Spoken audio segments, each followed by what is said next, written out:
Everyone's fun around. My name is Jordan, and I'm not gonna lie, this little guy is kicking my butt, and I'm not even the one that he relies on for a source of food. So props to my wife, props to all the women out there who have taken care of children.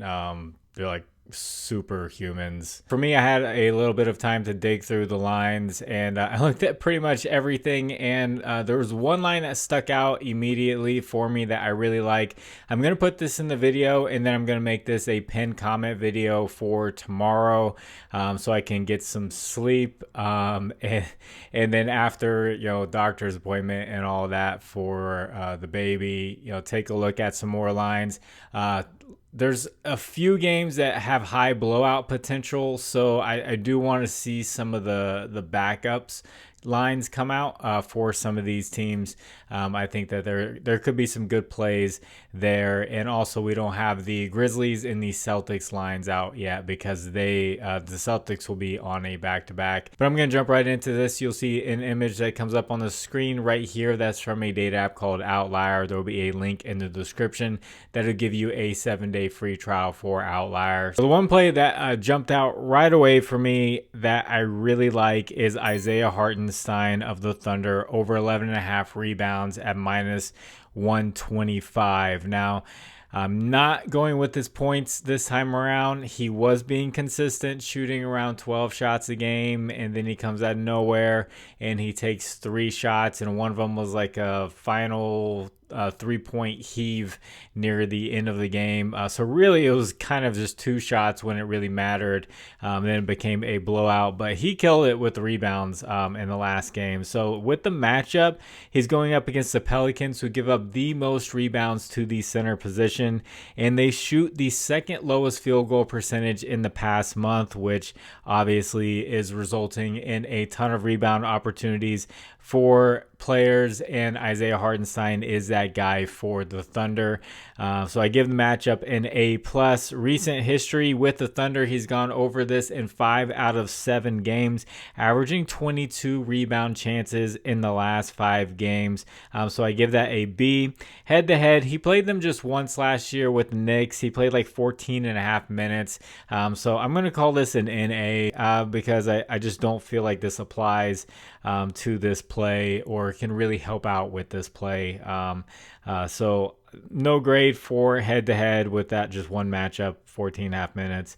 Home and away, he's gone over in 4 out of 5 road games this year. Most of his games have been road games this year, so I give that a B and an overall grade of B+ for Isaiah Hartenstein.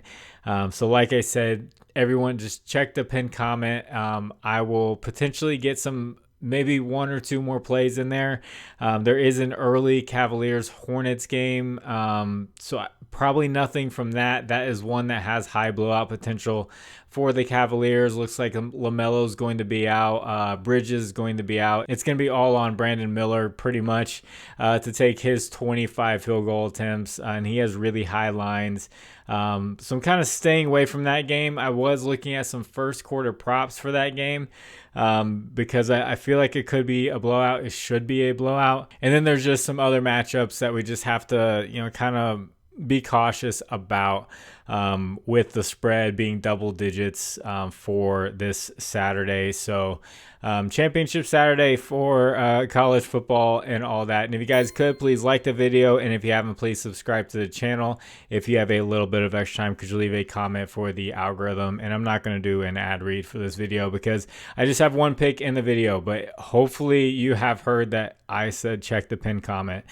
So definitely check that because I know a lot of people do not know that that is there for extra picks later on in the day when I have more time. So if you would like to discuss lines further, I have a Discord. Link is in the description.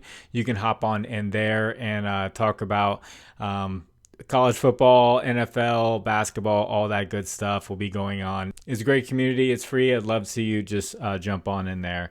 And then as far as a recap goes, it was an interesting day. Jalen Johnson over 24.5 points plus assists. He looked like he was going to crush this going into halftime. Comes out in the third quarter, gets 2 fouls in like the first minute and ends up with 4 fouls and ends up in foul trouble. Doesn't play the entire third quarter. Comes back in for the fourth quarter.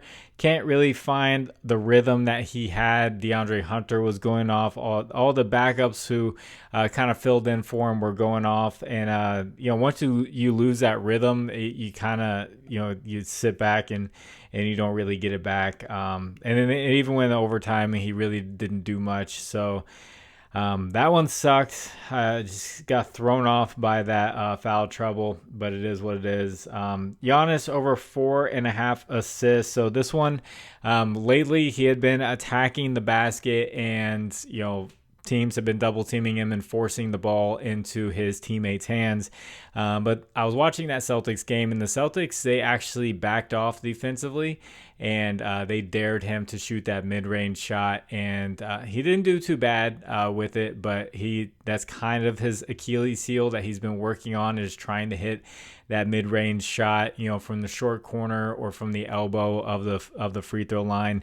And whenever he gets that shot, he'll take it, and he gets a little bit passive. And they also, whenever he was attacking, they were just bodying up with one guy, and he was doing pretty well. He was getting his dunks, like I said he would. Sometimes they would bring a double team, just every once in a while, but they weren't doing it consistent enough to get him to pass the ball. So it was not the way that I had expected them to play defensively against Giannis. They said, hey, Giannis, you're going to try to beat us on your own. And Dame, you're going to try to beat us on your own. We're not going to let your teammates get hot. And it ended up working out for him. It was a close game, though. So that one went under. I had Derek White over 4.5 assists. He ended up with 7. So that one hit. And then later on in the day, I found Sabonis points. And because, Wembanyama is going to be out, and he has really good history against the Spurs. He got injured in the first 3 minutes, and I was like, oh no, here we go. He got hit in the face, went to the locker room, but he came right back, and he took over and ended up with 22 points, and he crushed his points line. So it was a 2-for-2 day, just even, and hopefully we can have a better day for Saturday and potentially Sunday if I'm able to do a video. I'm not sure if I will.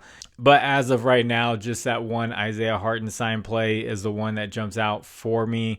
I was looking at some unders, and then there's just some injuries that make the unders look good. So it's just kind of back and forth. I don't know about this. And then there's some where the data looks good, but the head-to-head in the past, they haven't really done well, or the matchup isn't that good. It's tough right now for this slate. I really do not like this slate as the lines are right now, and with the potential for blowouts. The one play that I just really do like is the Isaiah Hartenstein play. And if you're curious about the under, I was thinking about, it was going to be Davion Mitchell of the Raptors, under 11.5 points plus assist. He had gone under in 8 straight games, I believe. Yeah, in 12 out of the last 14 games, and 11 out of 12 with Scotty Barnes playing. So yeah, and the matchup was kind of like a C matchup for him. It's just he's questionable to play, so he may or may not be out there. His head-to-head history, he had gone under in all 4, but he didn't play that many minutes. And if he's playing the minutes that he's playing now, he probably would have went over against the Mavericks. So that's what just kind of made me a little hesitant on that one. And he's questionable. He may not even play, so not even throwing that in the video. But if you do take a look at his under, if he is deemed to play, that could be a good one to look at. So I'm going to get this one edited and get it out to you. Definitely check the pinned comment. It is very late, and I'm going to try to get some sleep. So God bless you all. It's final round. My name is Jordan. I will catch you on the next one. Bye.